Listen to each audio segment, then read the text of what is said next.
Kumaka, Dr. Benedict Oramalugo, can you one of me? I not second no. I ain't another time. The chairman, SP Drugs, Nigeria Limited. I ain't a Kumaka, we're going to get it.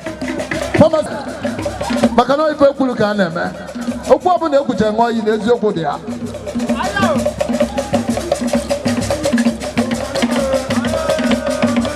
Akoneti oku. Akoneti oku.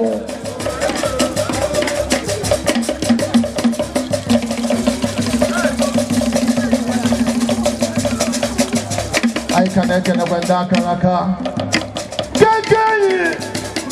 Gege one Niboland. Gege one Niboland. Gege one Niboland. I can. I have a lisa. I will go get it. I will go get it. I can alone. Can I want a melody? One got the kitchen, my connection anywhere. On your bottom of here, I got you. Hey, one Ebola in on us.